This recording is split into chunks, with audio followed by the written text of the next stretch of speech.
The school board work session begins in 1 minute. Please take your seats. Again, the school board work session begins in 1 minute.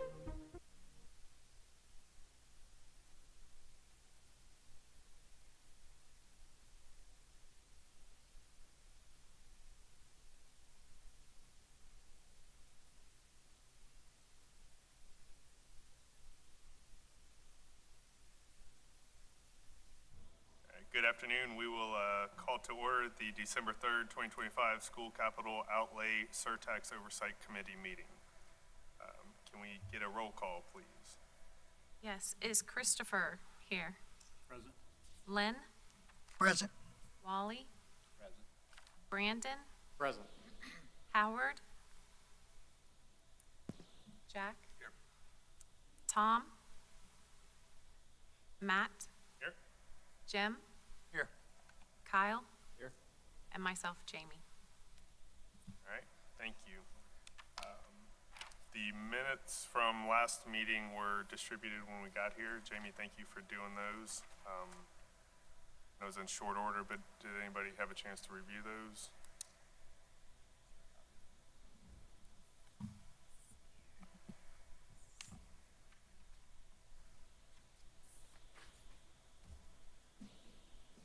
Comments? No. I'll motion to approve. Have a motion by Brandon. Second on the table. All those in favor, signalize by saying aye. Aye. Any opposed? All right, the minutes have been approved. Now we'll move forward with presentation of the sales tax revenue update. Good afternoon, Mr. Chairman, board members. I'm Angela Usher. I'm the Senior Executive Director of Operations for the school district. At your last meeting, you really did have some concerns regarding sales tax revenue, and we have that as the first item on the agenda. But if it's okay with you, we would like to do the project's update first, and then have the finance department go over the revenues. If you would move to the handout that says current sales tax project update. Okay, on September 23rd, 2025, the school board approved 4 projects to be funded by sales tax revenue. The East Marion Elementary School Classroom Walls Door Project, Osceola Middle School Walls Door Project, the rebuild of the Bellevue Santos Elementary School replacement, which is a big project, and an emergency project for HVAC upgrade at Bellevue Middle School. So these are the 4 projects that are currently funded this year by sales tax revenues. I'll ask Ms. Bumbach, who's our Director of Facilities, to provide you with a status update.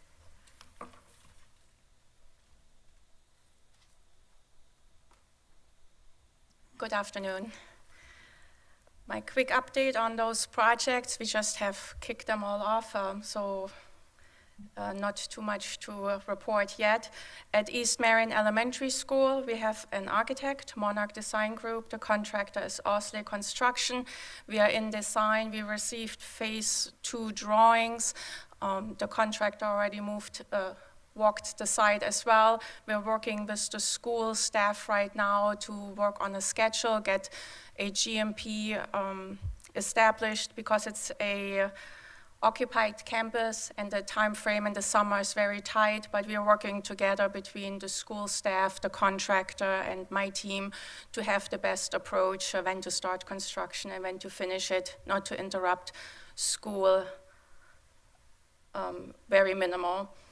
So at the moment, the bid packages are getting prepared. Subcontractors were walking through the site to get an idea, and next summer we will go looking for the construction.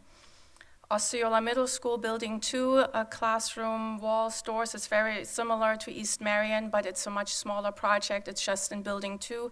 That's where the library is. We have Walker Architects has started on the design. Cullison Wright was selected as the construction manager. We have almost phase 2 drawings yet. We have a meeting on site with the contractor to walk through, to discuss timeline as well. And we will work with the school then on schedule as well. And a GMP should be coming shortly for approval. Also hoping for next summer to finish that project. Bellevue Elementary School, that is a larger project. The board has opted to use the same prototype that we just opened 2 of the elementary schools. So we have partnered with Hepner Architects. We have already looked at some layouts on site. The surveying is in progress, and to build a new school, we have to demolish the existing building, at least the old buildings. And to do that, we need approval by the Department of Education, so we have to file a custody report, and the architect is working on putting that report together. We are also in process of putting a bid package together to advertise for a construction management firm, so that package should be coming out soon with advertisement, and then we can select a contractor for that project. That project is not anticipated to be done until summer of 2028. The Bellevue Middle School HVAC upgrade, the sales tax funding, the $1 million was only for the design because we had to fast track that project. It was quite an emergency to get the design started. Right now we are working with our maintenance department to fine tune a scope to really outline what is needed and what we want to be done there, and at that point we will reach out to an engineer under continuing services and request a proposal from them for the design fee. And then next year in the budget we have millage allocated for that project, and construction will be funded through millage. And that's all the update I have right now. If you have any questions. Who did you, on Bellevue Elementary, which plan are you reusing? The 2 new elementary schools we just opened this August, Ross Prairie and Marion Oaks, and Winding Oaks, that is close to Liberty Middle School. It's the same prototype. What was the cost of Winding Oaks versus the cost you're showing for Bellevue?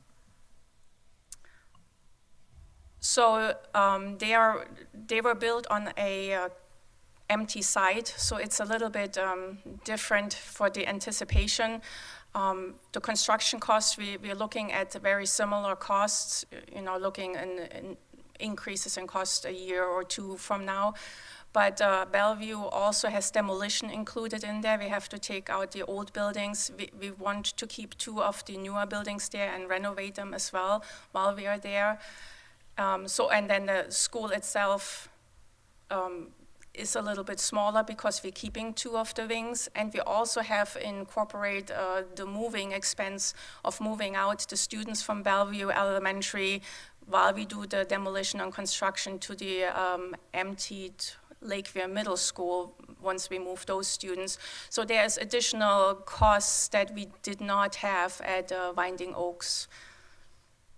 Okay, my question was a lot simpler than your answer, but I appreciate the answer. My question was, what was the cost of Winding Oaks versus Bellevue? So Winding Oaks, I think we had around $47 million in there. We're closing out the projects right now, and we will have a final amount soon. Winding Oaks costs more than Bellevue, and yet Bellevue's got demolition and other costs embedded in it, and we're coming up with a cost that's less than Winding Oaks. That's what I'm trying to... Yeah, now I understand your questions. No, the $37 million you see here is just what we will accumulate in this fiscal year. The second fiscal year coming up, we will accumulate the same amount, and that combined then will be the cost we will have for Bellevue. So we're looking at around probably 50 to 55 million of construction, and then also furniture and technology on top of that. Yeah, this is what makes it a little bit confusing for me. I'm used to looking at project scorecards and looking at, what's the date, what's the, anticipated date of completion, in design, what's the estimated cost, what is it going to be awarded for, what did we actually award, and when did we actually deliver versus the estimated delivery. And when you're giving us partial costs, it just makes it confusing to really understand holistically what the program is and what the actual total amount of the program you have a large program. I mean, you know that, we know that, and you guys are working really hard, but when you fractionate the costs artificially, you really don't get an understanding of the total program. Yes, we can give you a breakdown on what we think for construction, for demolition, for furniture and equipment. We can prepare that for you. If you could just give, I'm asking for something simple. This is the project. Here's what the design estimate is that it's going to totally cost. We're going to contract it on this date. When the contract's awarded, here's the contract amount. Here's the anticipated completion date. Here's how much it really cost, and here's when it was delivered. I mean, it's just a scorecard so that and capturing the lessons learned. I think that was in an audit report in 2024, and I don't know whether you're doing that or not, but every project has lessons learned, even ones that are coming way under value, and you guys work hard with the direct purchase and a lot of other things, but capturing the lessons learned is also, I think, an important component to go forward. You know, just looking at continuous improvement. For sure, yes. We can provide that information for you. And for lessons learned too, what we have learned from the elementary schools we just opened, we just had a meeting with all our staff and be like, what went good, what could gone better, and what is our expectation going forward. So yes, we're learning every day. You know, one other question I had, if I could, have y'all done an evaluation at all on the projects that have been completed in call it a cost per square foot by contractor? So we're seeing who is performing work at the most efficient rate in the county?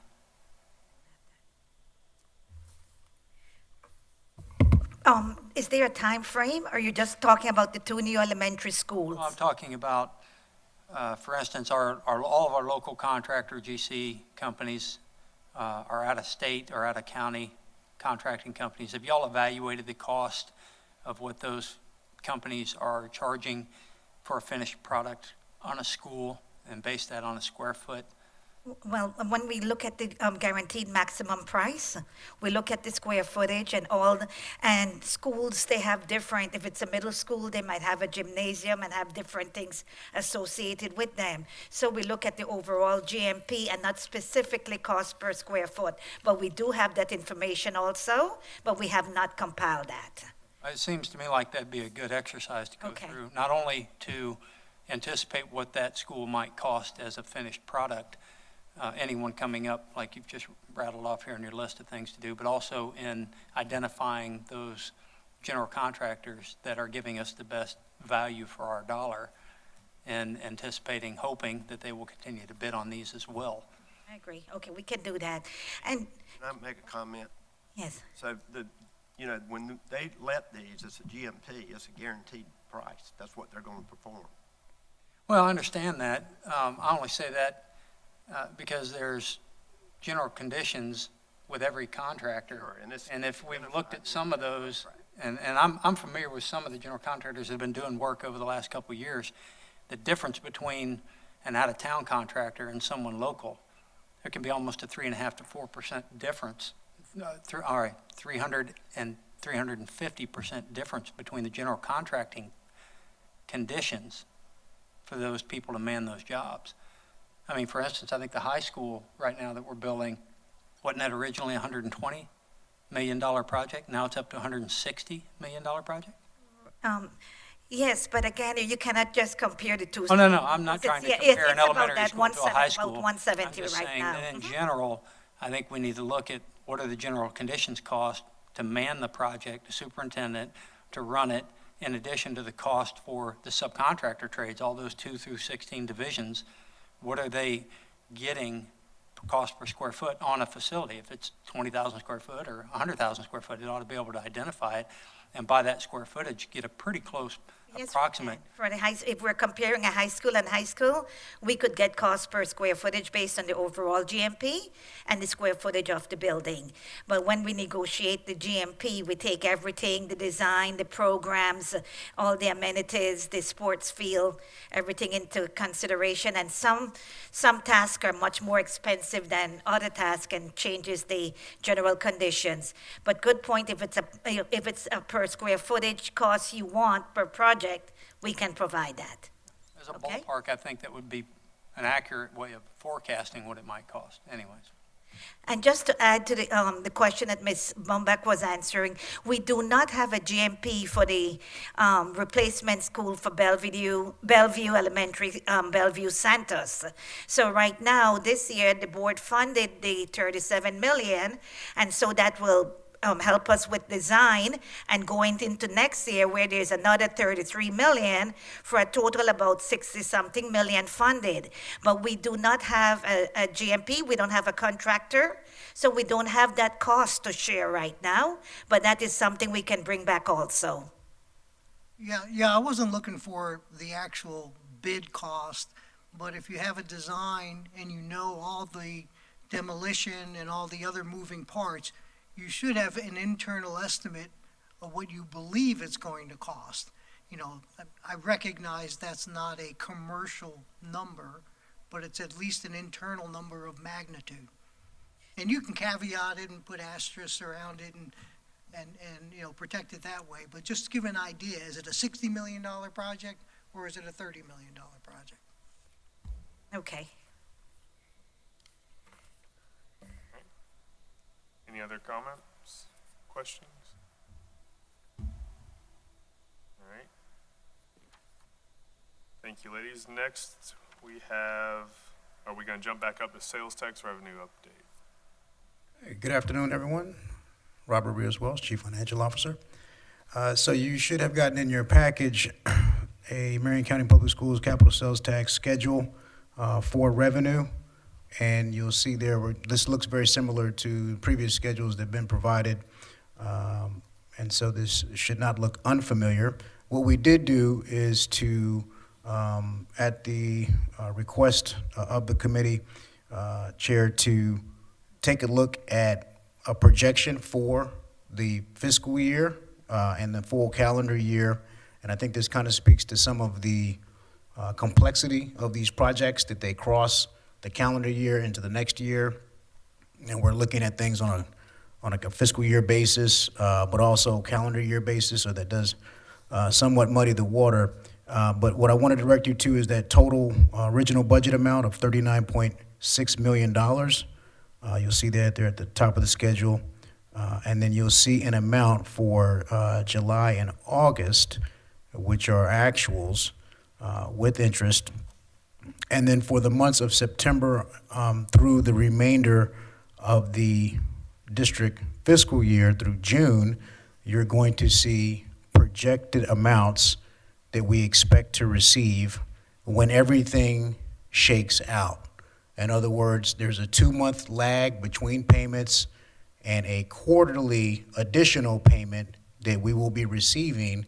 But again, this is a projection to show by the time everything shakes out in June, this is what we expect the numbers to look like in terms of money coming in and funds available in accounts for facilities to continue the work that they're doing.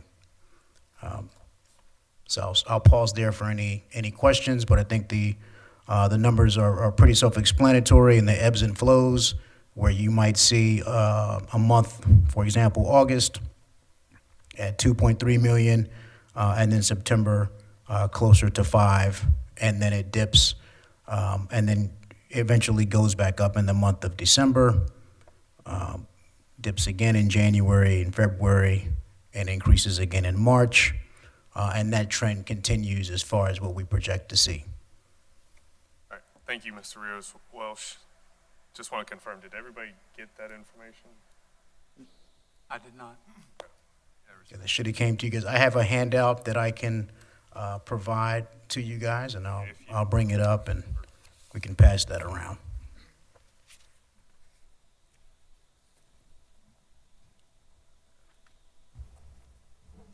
So this is stemming from a conversation that I had with Mr. Rios Welsh and asked, can we get actual data that we can look at for the financials, so.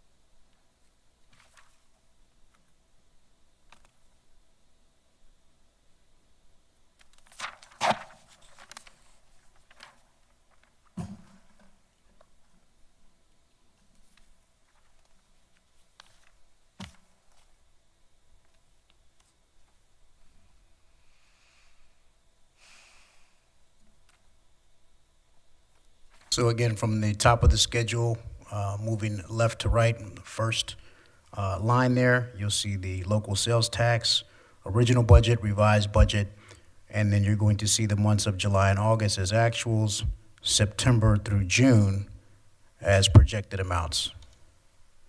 And as Mr. Fabian mentioned, this was a result of some discussion for additional information, and I think goes back to an original question that occurred earlier in the year before my tenure started, which was really to explain away the fact that originally we thought the revenues were going to come in at a certain clip, and as time went on and the county began to remit those payments to us, the picture became clearer as to what that was going to look like. And so now that we have enough historical data, I think we can make a good guesstimation or projection as to where the numbers will land. But of course, we don't have a crystal ball, but this is our best attempt to put a dollar figure to each month. And of course, that does not necessarily mean that we will be spending that money down, as indicated by Ms. Usher and Ms. Boombach, given where the projects are in their various courses for each of the individual schools. We'll see those run rates or burn rates tick up over time. So we may see monies coming in, and then as the projects ramp up, we'll see a balloon of cost and more expenditure information that we can share. All right, thank you, sir. And just to confirm, you said we're trailing 2 months on getting the actual data? The actual receipts are 2 months delayed.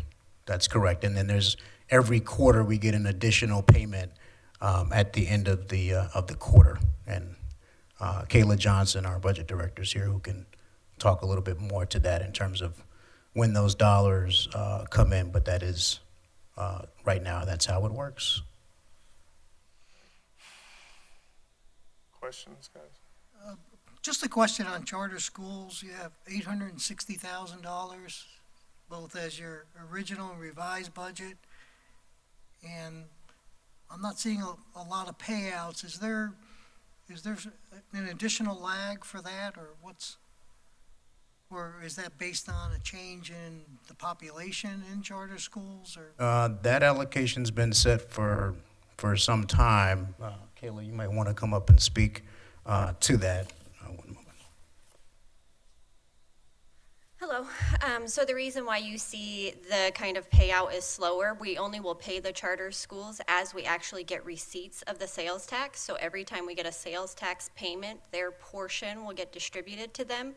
But like I said, we're 2 months behind, so we didn't actually receive any July sales tax money until September. So we didn't pay the charter schools until we had gotten that sales tax payment in September, which is why you're seeing the actual payment going out in October. So it's just going to be kind of behind constantly. Okay. Does that make sense? So the budget is July to July for payment? Is that what you're looking at? For the charter schools? I'm just. It's going to be July to June, July 1 to June 30. Okay, Mm-hmm. thank you.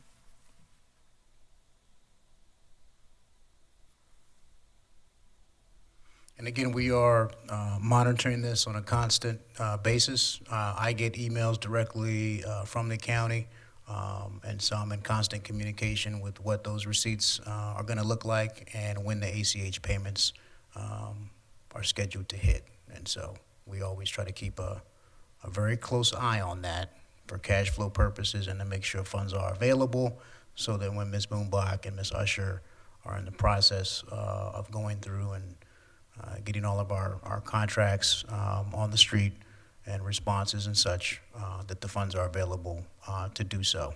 And they are sequestered, so to speak, so we're not commingling funds. As funds come in, they're put into a separate account, and we wait patiently until such time that facilities and operations is moving the process along in the correct legal way. And we have the funds waiting in an interest-bearing account, I see. That is correct. I think this is vital information for us to receive each quarter, if you guys are on board with that, so. Yep. Thank So you. we'll continue to provide this schedule as part of our regular meetings. And if there's any additional information that you would like, then we'll be more than happy to discuss that. Is the investment account in a state funds account? That's a good question.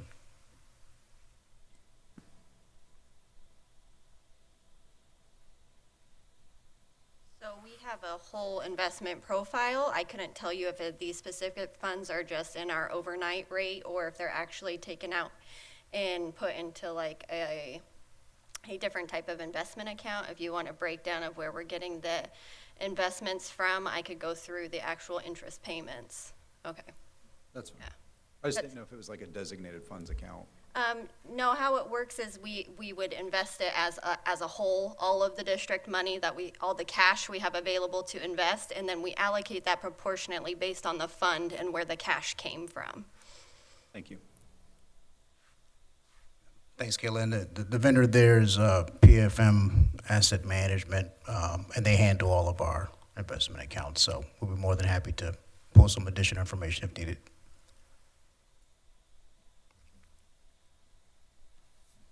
Any other questions or comments, guys? All right, thank you, sir. Okay. Thank you. All right, our next item is Attendance Boundary Advisory Committee.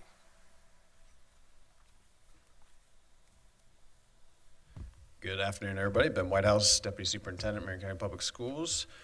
We just wanted to share an update on a new committee that's been formed that will, in some ways, indirectly impact what we're doing with the Surtax.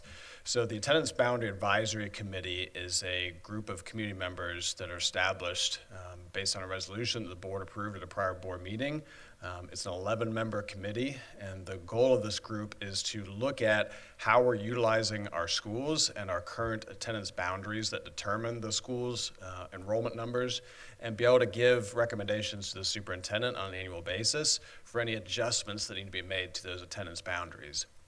So we had our first meeting right before Thanksgiving, and our current group right now is looking at our North End schools. If you've watched any of our recent work sessions, we've talked a lot about some of the underutilized spaces in the North End schools in Marion County, specifically Reddick Collier, the other schools in question up there, Spar, Anthony, Fessenden. We're also looking at a little bit further south, Ocala Springs, Oakcrest, Waimea Park, and then of course also Fordham Early Learning Academy, which is the former Evergreen School. And so we're taking a look at a lot of the data that goes around that, so the fish capacity of those schools, meaning the number of student stations that are available, the current enrollment of those schools, where the attendance boundaries lie, where the students live within those attendance boundaries, and any recommendations for shifts for those boundaries that would help us fill those schools to more capacity.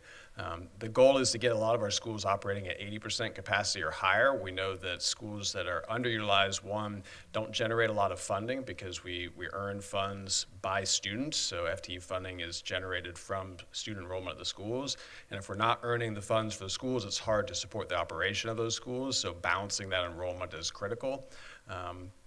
The other part of that is that we're also looking at potentially where we want to have some of our school construction and the timeline. At a recent work session, we made the recommendation to the board to look at moving up in the timeline for school construction, the new Spar Elementary campus, which would, if approved, would postpone the start of the Danella Middle High School project as part of the Surtax funds by a year, which would then allow us to construct a new Spar Elementary combined with Anthony, so that we would go from 2 small campuses to 1 larger campus. The goal there is to have elementary schools that operate around 600 students or higher in capacity. Our small elementary schools are much more costly for us to operate. You still have to have the same structure of staff available in a small school, but obviously if you only have 300 students, you're not generating the same amount of funds that you are with 600 or 700 students in elementary school. So building more cost-efficient schools that allow us to house larger numbers of students. Similar to the Bellevue Elementary, Bellevue Santos concept that you see, combining those 2 schools, again, it's taking 2 smaller elementary schools that are a little more costly to operate, creating a newer school that has larger student enrollment, allows for us to operate our schools a little bit more efficient capacity. Happy to answer any questions you guys have about that. Questions?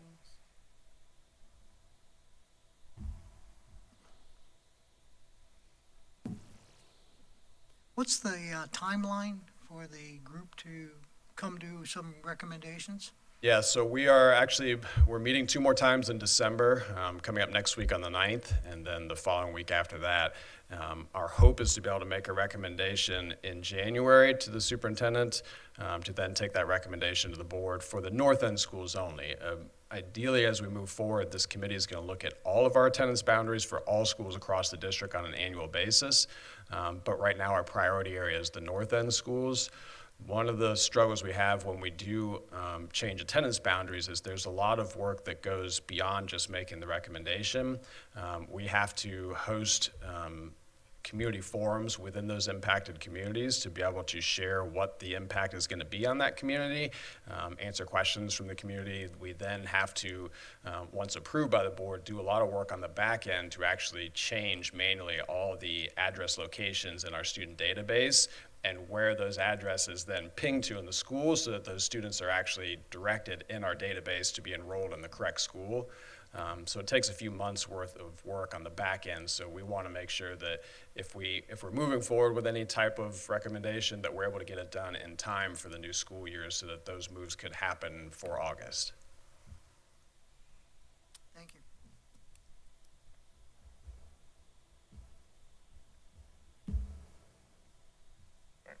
Nothing else? Thank you, Mr. Whitehouse. All right. Next meeting, I don't think we have one scheduled, so I would assume we're going to stay on a quarterly basis, which would be April, May, March. In a day. Don't know how this works. Do we want to pick a day now? Go ahead and get it on the schedule? Yeah. All right. Let's do it.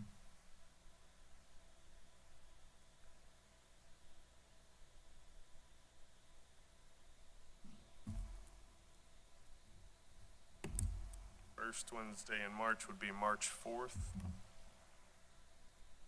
Work for everybody? All right.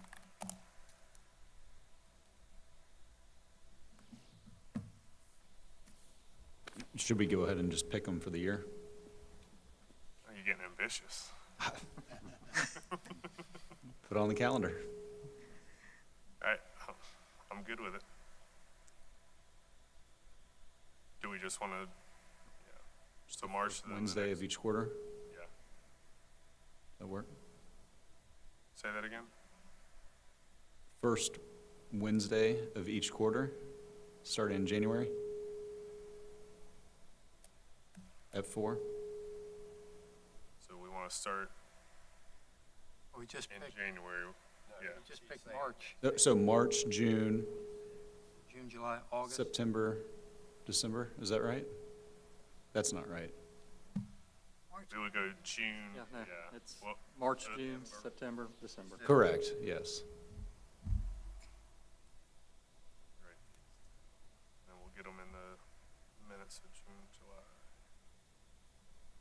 Wednesday in June is the 3rd. The 3rd, yes, sir.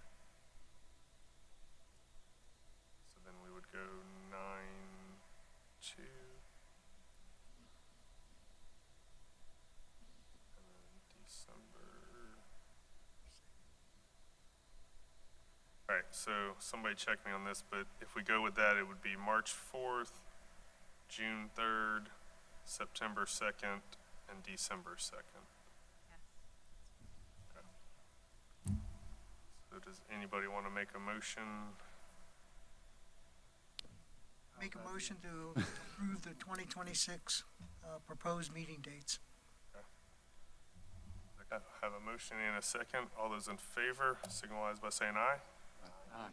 Any opposed? All right, any other comments before we break? Thank you, guys. Merry Christmas.